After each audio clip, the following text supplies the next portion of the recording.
ஜம்மு காஷ்மீரில் அமைந்துள்ள இந்த பாலம் குதுப் மினார் மற்றும் ஈபில் டவரை விட மிகவும் உயர்ந்த உயரத்தில் உள்ளது. இந்த பாலம் கட்டுவதற்கு தேவையான கட்டுமான பொருட்கள் குதிரைகள் மற்றும் கோவேறு கழுதைகளால் சுமந்து வரப்பட்டன. தீவிரவாதிகளின் தாக்குதல்களால் பாதிக்கப்படும் இப்பகுதி பாலம் கட்டும்பொழுதும் தீவிரவாதிகளால் அச்சுறுத்தப்பட்டது. அதன் காரணமாக இதன் பணிகள் அவ்வப்பொழுது நிறுத்தப்பட்டன. நிலநடுக்கத்தால் பாதிக்கப்படும் இந்த பரப்பளவானது ரிக்டர் அளவு ஸ்கேலில் 8 ரிக்டர் வரை தாங்கக்கூடியதாக இந்த பாலம் வடிவமைக்கப்பட்டது.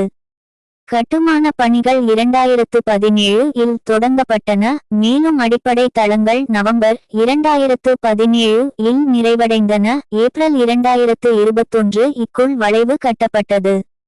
பாலம் ஆகஸ்ட் 2022 இல் முழுமையாக கட்டி முடிக்கப்பட்டது. மேலும் முதல் சோதனை ஓட்டங்கள் ஜூன் 2024 இல் நடத்தப்பட்டன.